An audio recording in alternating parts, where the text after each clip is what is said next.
And also, from a legal perspective, it's like you've got a wildly beating Web3 heart, right? And you need to protect that. But you don't want to build a fence around it. But you also have Alibaba, which is getting into the blockchain space. Wow. And that's not even getting into Africa. You hardly said any Western countries there. I was like, what are these people talking about? Do you think the jargon is from us being arrogant, or is it we're like really building such new stuff we need new words? The launch team wishes you good luck and Godspeed.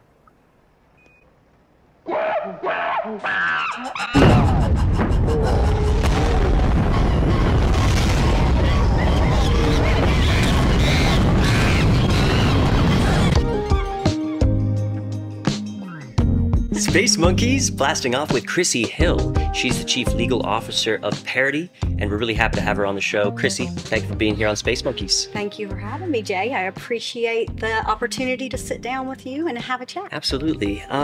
We recently had Josh Clayman and Angie Dalton on the show. And we were talking with them about morphing and also staking on that very day that we did the recording. This was the big news. Maybe you could help orient us to how you relate to them and how all of you relate to the ecosystem. Sure. Yeah. So I work for Parity Technologies, which is the software developer, and mainly responsible for delivering the relay chain. Okay. Angie is an outside advisor to the Web3 Foundation. The Web3 Foundation is the issuer of the native token, DOT. And Josh is an outside legal counsel, again, to the Web3 Foundation. Right.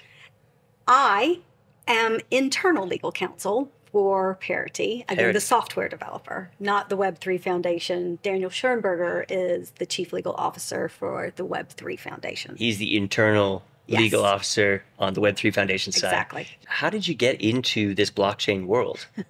Was it a quick move over, or were you kind of working your way toward this for many years? It was a quick move over. I actually worked in a completely different industry until October 2021.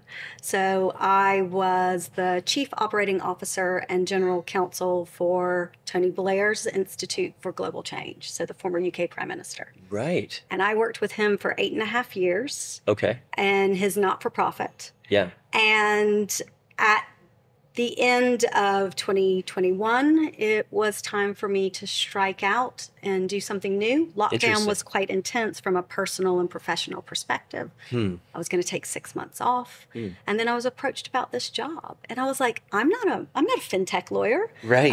Because before I worked for Mr. Blair, I was in financial services. Okay. So I actually started off life as a U.S. securities lawyer.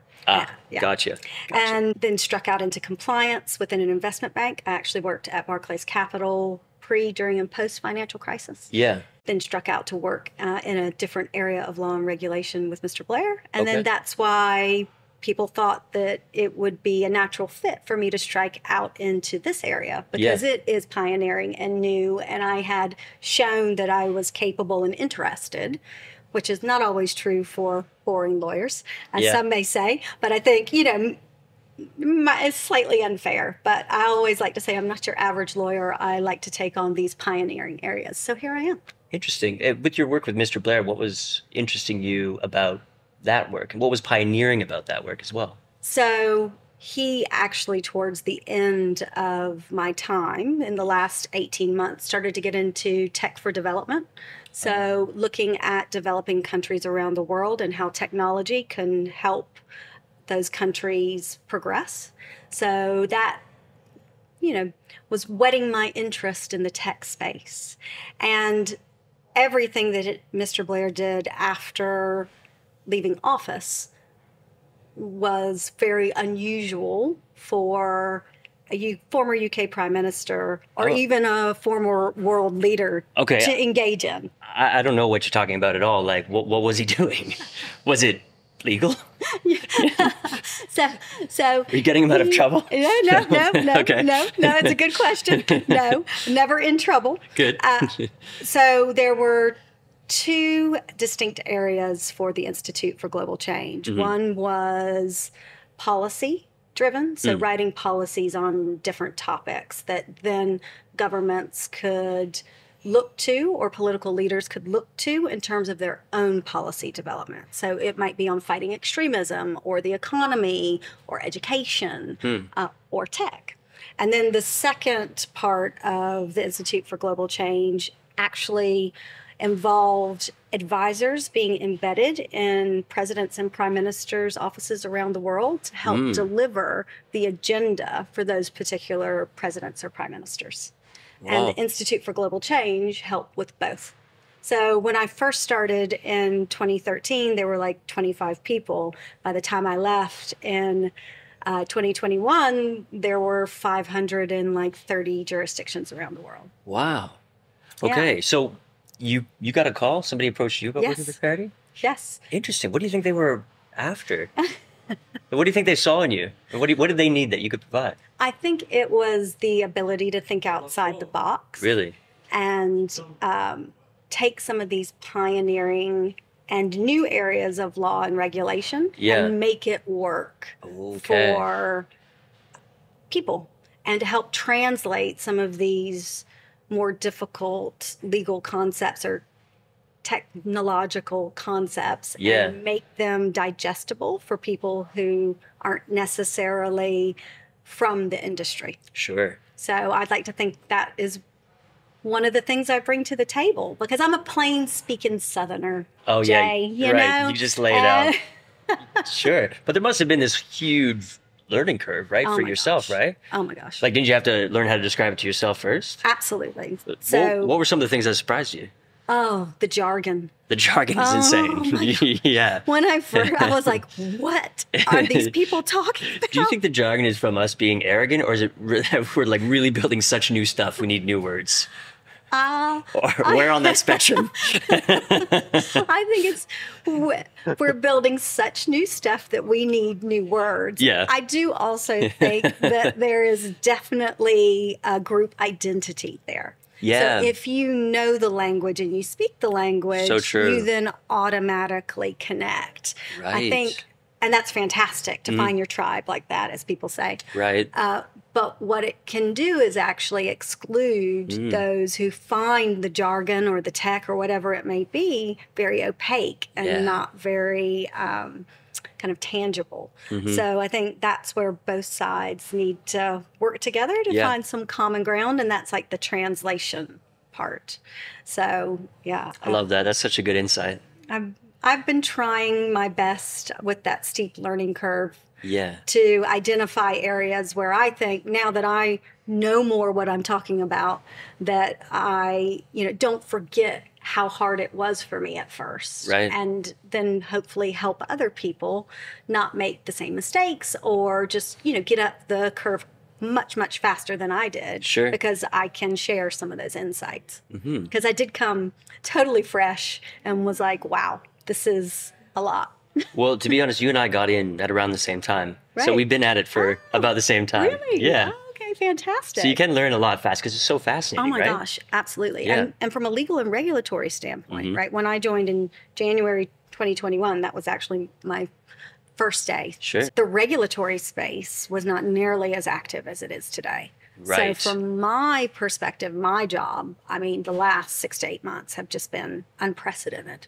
So the learning curve has gotten significantly longer in that space of time, which is interesting from a intellectual perspective and a legal perspective, but Sure. it's also quite destabilizing for lots of people. And so again, trying to navigate that ground when it's changing literally daily.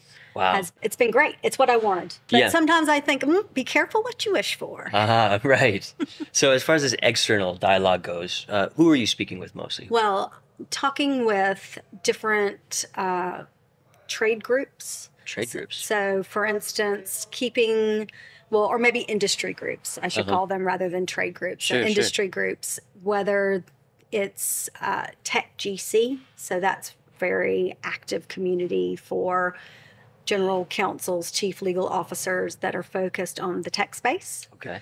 I also speak a lot to external advisors like Angie and Josh. Sure. Within the ecosystem, we have a regular call, which don't have an official name for it, but I like to call Polka Legal, where the legal teams from Kilt, Unfinished, Web3 Foundation, Parity, and also Engine talk about different issues and how it impacts the ecosystem. And we're constantly inviting other legal teams as they exist to come and join us and share ideas. Yeah. And then, of course, also thinking about speaking with different regulators around the world and also different lawmakers, again, to help translate what we do, because it's obviously more than just crypto. Yeah, right. Blockchain use cases are infinite, really. Yeah. And it's about getting people excited and understanding that you need to unpack these things. Yep. And if we are building the blockchain infrastructure,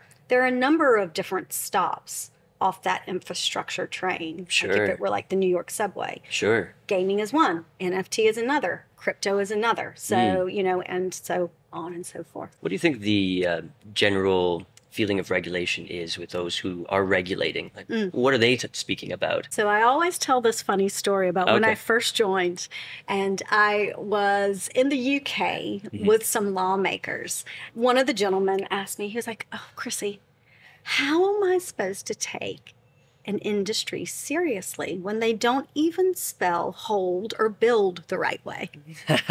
Yeah. This goes back to the jargon. Sure. Now, and I laughed at first. Yeah. But then I was like, oh, actually, that's a really serious translation and understanding point that he's bringing up. I mean, he was kind of joking, but kind of not, because it was something that it's an inside joke that he didn't understand. Yeah. And that is not necessarily a positive thing when you're trying to get good regulation in place. And because I think regulation is coming, there is no doubt about that. Yeah. But what we want to do is engage in constructive conversations to have positive regulation that drives adoption and allows innovation. Yeah. And part of that is having those conversations. So what do you think regulators are after mostly? Are they trying to clamp down on this innovation? Are they worried about what's possible in this decentralized world? I think it depends upon the jurisdiction that you're talking about. Okay. I think you see a lot of positive developments. For instance, in South America, in Brazil, you can pay your taxes in crypto. Wow. In the Middle East, you have Ras Al Khaimah, which is one of the 7 Emirates, and it just created a digital free zone, similar to the DIFC or the ADGM. Yeah, sure. You have the Tel Aviv Stock Exchange, which is loosening rules to allow, again, digital assets to be traded and crypto to be used in a really friendly way. In Asia, you have Hong Kong issuing some rules that are much more friendly towards crypto. You also have Alibaba, which is getting into the blockchain space. Wow. And that's not even getting into Africa and all the different views around crypto and blockchain there. You hardly said any Western countries there. You are very observant. What's with that? I would say they have a more active regulatory agenda, and I think it's a spectrum. I think you see the US, which is going very enforcement heavy. Yeah.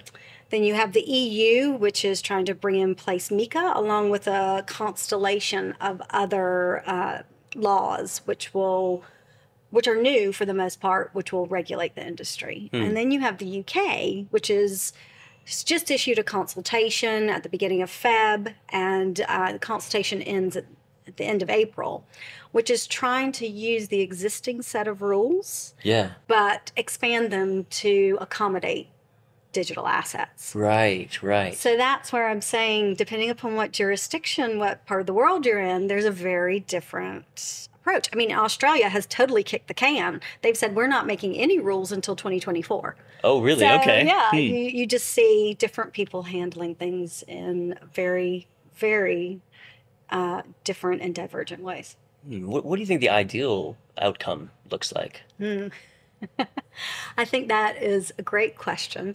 I mean, I would want to see a world that is more truthful and less trustful. I want to see a world where individuals' rights are really respected, whether it's your right to privacy or your right to use open source software. And that goes into some of the licensing requirements on the legal side.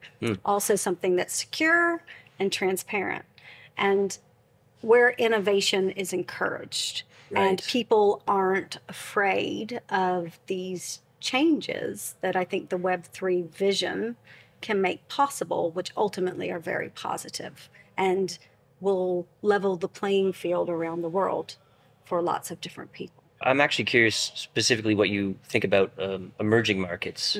How do you think blockchain is going to be implemented there? And how do you think that's going to change the course of their development?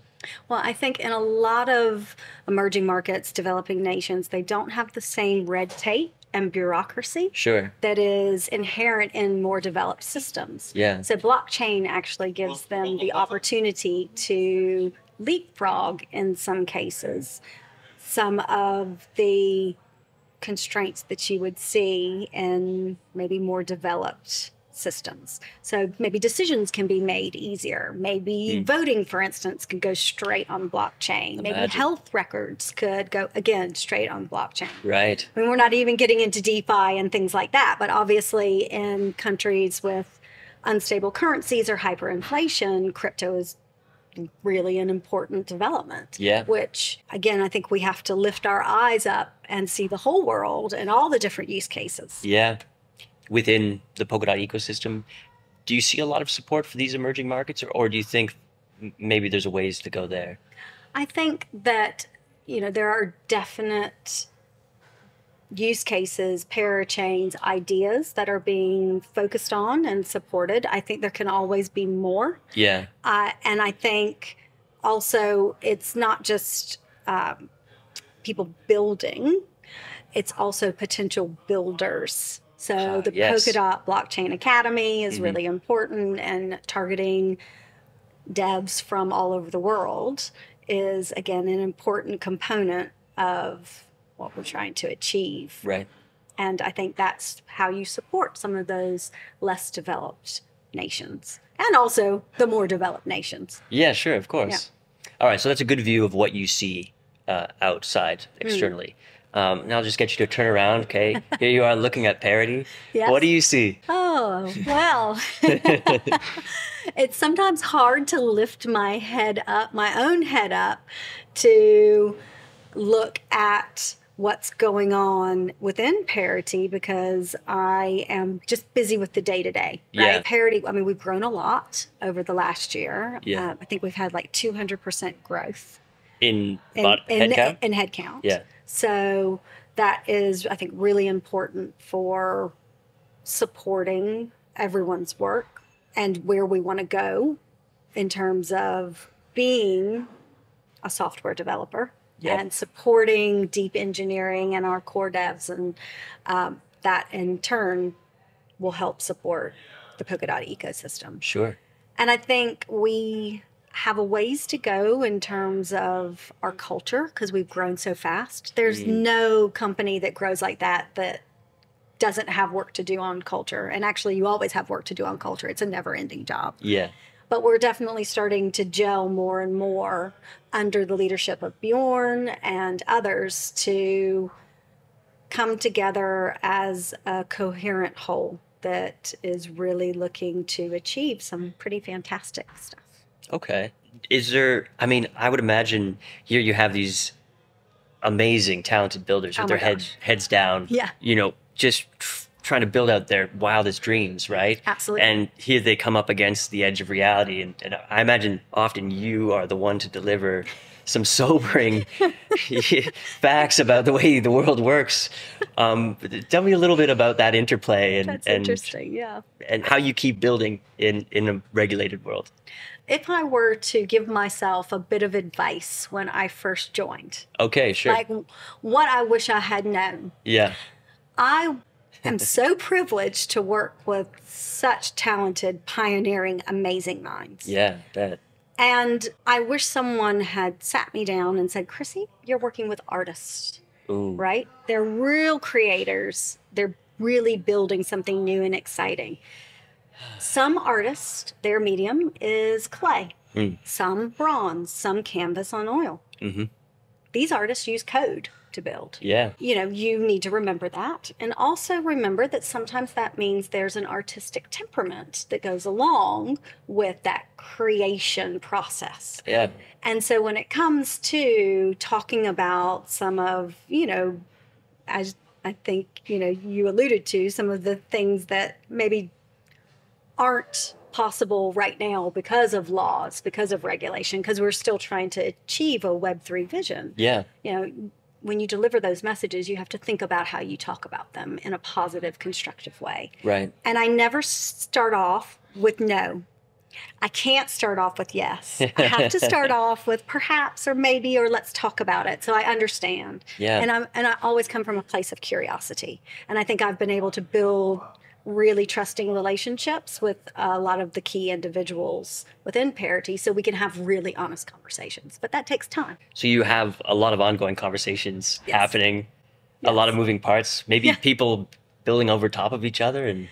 Yeah, you know, when you grow so fast. Right, yeah. And people have so many ideas and they're so creative. And that is, I think, one of the challenges that our engineering department really works hard at making sure doesn't happen as often as you might think. They do a really fantastic job, Stefan, managing that. So yeah, it's very streamlined in ways, but still allowing for that innovation.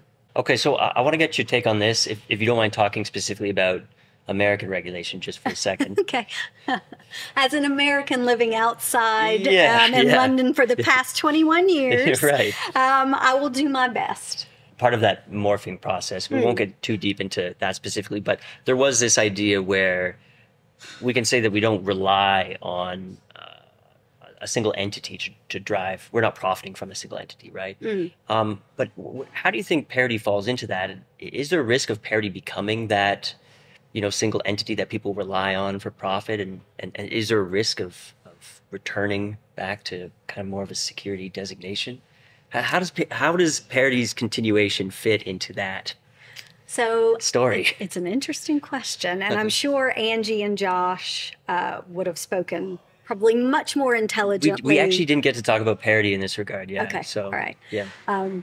Because Angie and Josh and Daniel Schoenberger have done so much work on morphing, and you know, it's years of work and engagement, and a lot of the approaches that you see that are in place for the ecosystem are driven by the Web3 Foundation, right? And that advice as the issuer of the native token. But for Parity, you know, we're always very conscious that we want more Polkadot and less Parity. Right. And so when something gets to maturity, maybe we think about spinning it out. Maybe we would think about common good parachain, for instance. There are lots of different ways where the tech can maybe be incubated within Parity. Just going to say it, yeah, right. But then be released out. And I think that is definitely something that we're always thinking about.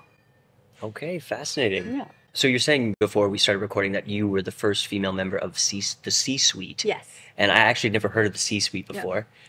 So maybe you can enlighten us to what the C-suite is. What's it doing? Well, it's more of a corporate term, I guess. Oh. So it's like, you know, the CFO, the CMO, the chief. Exactly.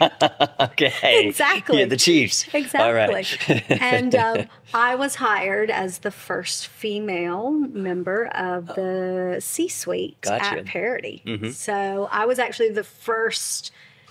The C-suite was really built out last year, and I was the first person to join in January. And it wasn't until probably May, June, July that other members of the C-suite joined. Okay. I mean, some were already in place, such as Bjorn or Jimmy Cliff, but then others joined kind of throughout the year. And so how I like to see or talk about what we do, and also from a legal perspective, it's like you've got a wildly beating Web3 heart. Right?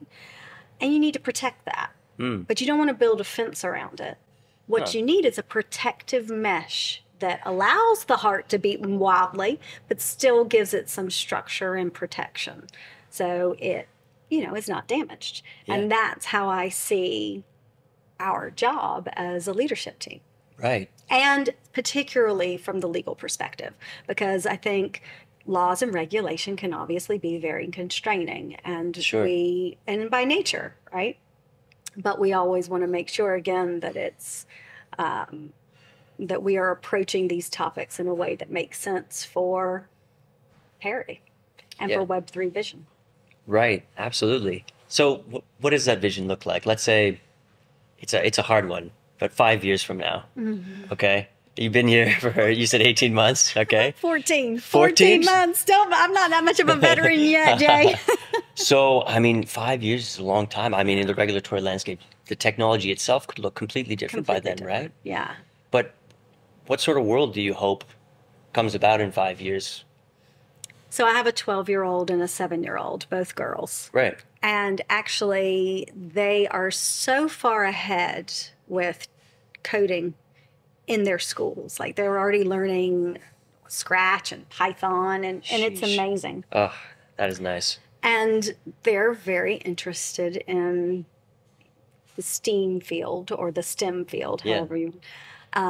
And so I hope that in 5 years' time that they are able to come into this industry that is widely used, that there is a Web3 vision of the world, like that's, if not fully in place, then getting there, and for them to be able to be really at home and see themselves represented within this much larger, vibrant community. And I think that could be in their day-to-day lives. It could be with the way they pay for things, for instance. Yeah. It could be, again, the way they vote, how they have access to their information, how they protect their own information, Right. and how they engage in real life, but also virtually.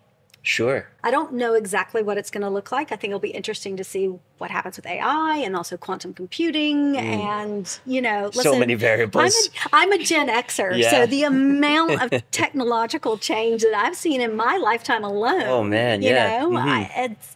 It's hard to envisage exactly what it will look like. I want to focus on what it would feel like for them and the opportunities it would afford to them, and having a community, again, that's very inclusive.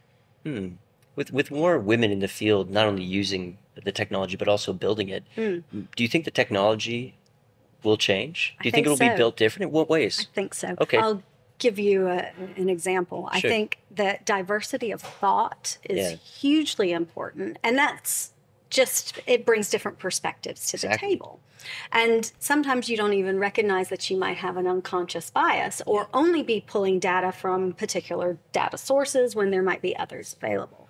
And I have a friend who's very dark-skinned, and he was trying to use a camera to take his picture to get a bank account. But because he had quite dark features, the AI would not pick up his actual features unless we stood him under a light Yep. and then took a picture. And part of that is because the reference was Caucasian That's right. skin tones and faces, Yeah. and not someone who was darker skinned.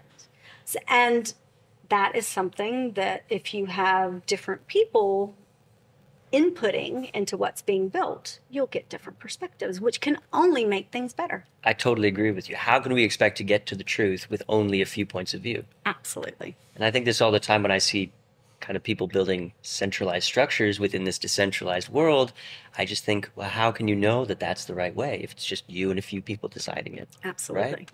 Absolutely. Yeah, I'm totally on board with that, and Oh, I that's really hope we can onboard the world, not only as users but as builders as well. Absolutely. I'm 100% behind that and want to do my part to make that a reality. Fantastic. Well, Chrissy, thanks very much for coming on the show. It's really lovely to hear your point of view, and thanks for all the work you're doing with Parity, and for being a bit of a face of Parity today on the show. We really appreciate getting to know you guys.